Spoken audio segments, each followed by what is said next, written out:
Sa tingin niyo itong pamimudmud ng AKAP, AIX, tsaka TUPAD, dyan sa mga local races, no? Do you think this could make or break an election campaign? Kasi for instance, no, kunwari hindi nyo kakampi si Martin Romualdez, hindi kayo nagkaroon ng parang pakikibahagi doon sa distribution ng napakalaking pondo na yan, pero yung kalaban nyo, nabigyan. I mean, do you see that as a problem? Kunwari, in your case. Sa marami sa mga mayors namin, lalo-lalo na sa mga lugar na talagang money talks, tagang talo sila. Talo sila. Lalo-lalo na kung well-known na vote buying always succeeded sa lugar nila, talo sila. Sa Baguio City, this is one of the very few places now in the entire country where vote buying never succeeded. Tatanggapin nila yung pera mo, ganun pa rin. Yung mga traditional na politiko, namimili pa rin ng boto, pero there's no assurance na ikaw ang iboboto.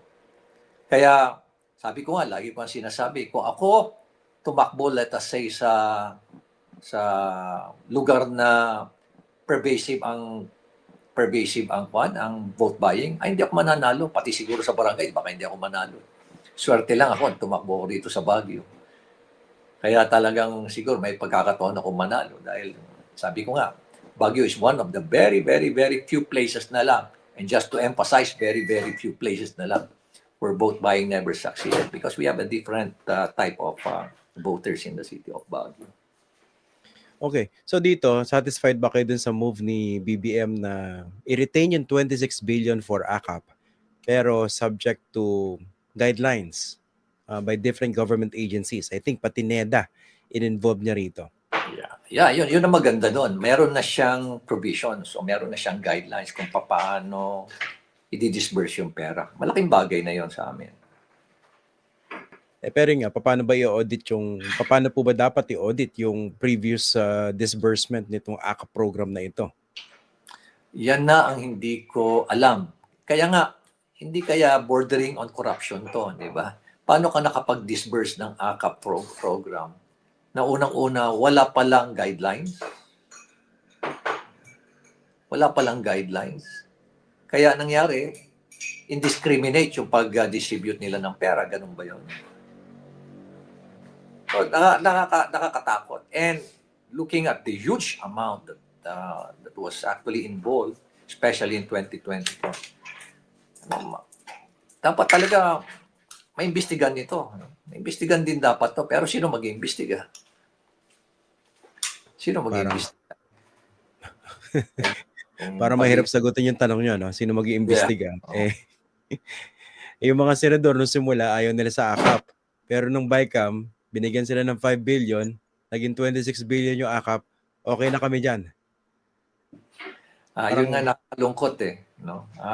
Kukunin na nila lahat. Tapos pabayaan nila yung local government na parang namamalimos. No? Pero when in fact, kung sino ba nakakaalam talaga kung anong situation on the ground?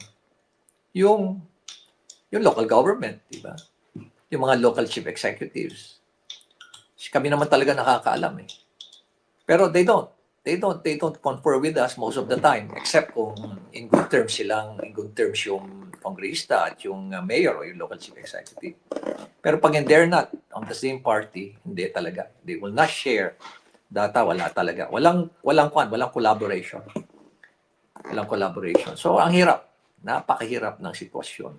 At we're receiving complaints na bakit siya binigyan? Bakit kami hindi kami binigyan? Bakit ba tama ba, Mayor, na bago ibibigay yung aming AKAP, magsasalita lahat yung mga kandidato sa harapan namin? Ipunin kami, tapos magka-campaign sila lahat doon. Magsasalita sila lahat, pati yung mga hindi councilor, pati yung lahat ng kandidato, for that matter, magsasalita.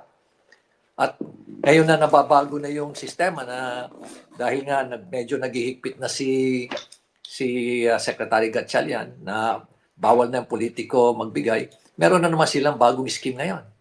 Sasabihin nila doon sa humihingi,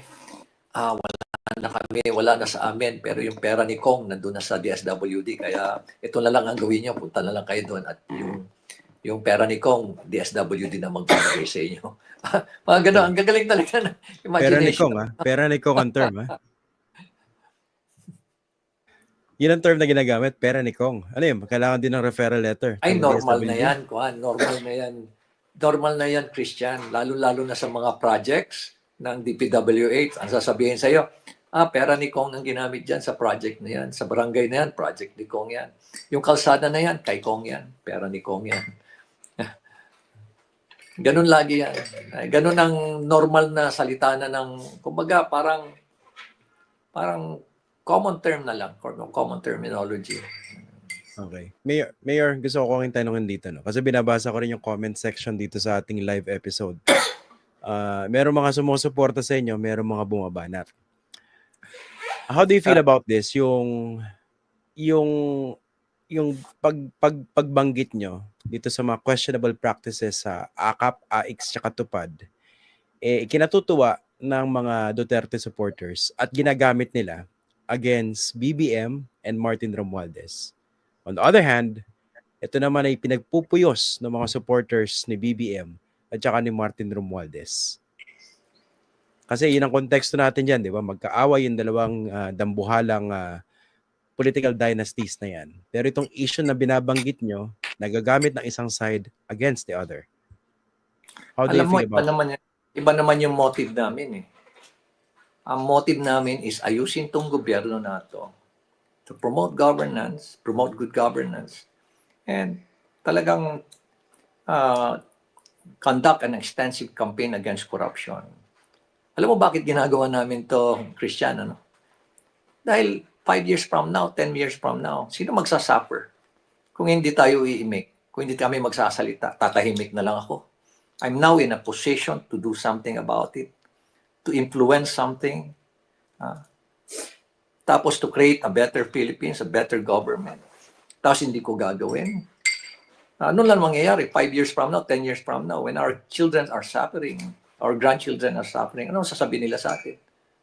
You're in a position to do something about it, pero wala kang gawat, nanahimik ka na lang eh. Because you're also enjoying it. Kaya ba natin mabuhay na gano'n? Yung ba yung legacy na ipapamana natin ngayon? Pero anong nangyayari sa akin? Ako nag-iingay ako, anong nangyayari? Ako ngayon Ako ngayon ng ilan lang kami nagsasalita. Kami ngayon ang favorite na di ba? Favorite na punching bag ngayon. Character assassination. Si Magalong. In fact, marami ring yan eh. Siya rin nga sumasama dyan sa payout na yan eh. Siya ang namumuliti ka dyan. Ganyan ang paninira dyan. Magsasalita ba ako sa harapan ng malalakas na opposition kung ako mismo ay may ginagawang kalokohan? Look at the background. Look at the background of Magalong. From the time na nasa PNP siya, lahat, it's all about seeking out the truth. It's about, fighting for integrity. Fighting for what is right. Yan ang ipinaglalaban ko nung nasa Philippine National Police pa ako hanggang nag-retire ako. Hanggang ngayon, yung pa rin ay ipinaglalaban ko. Kaya manira na sila kung manira. Bahala sila dyan. Basta sa akin is, I just want simply to leave a legacy to our young people today. I'm fighting for what is right para sa mga kabataan itong ginagawa natin. Okay. Hindi ito pamumulitika to. And I don't really care kung ano yung perception ng dalawang kampo na to. Wala akong balak na influence yung kanilang behavior. Ang sa akin is, iba yung motibo namin dito. Opo. Pasagot ko na rin po sa inyo to, no? Although alam ko iba rito binibait lang kayo to fall into a particular argument trap. Pero maganda na rin sagutin kasi legitimate naman po yung issue na tinatanong. Ano rin po ba yung inyong perspective o opinion patungkol dun sa mga corruption issues na binabato naman dito kay Sara Duterte? Kunwari yung limpak-limpak na salapi in confidential funds na hindi niya maipaliwanag o ayaw ipaliwanag. Ano po ba opinion niyo ron? Well, alam mo, meron namang legitimate na issue against her. No? Kailangan na lang niya siguro sagutin at explain. Kung hindi niya maharap yan, ibig sabihin may tinatago siya. Pero kung kaya naman niyang explain yan, kaya niyang i-justify, then humarap siya. Ganun lang naman kasimple yun na Christian eh. Bakit ayaw niyang harapin? Bakit ayaw niyang harapin? Siguro may mga nagsasabi sa kanya, siguro mayroong mga nag-influence sa kanya na better na to keep silent about it. Pero alam mo, kung wala kang ginagawang masama, bakit? O kaya sasabihin mo yung totoo, bakit ka matatakot?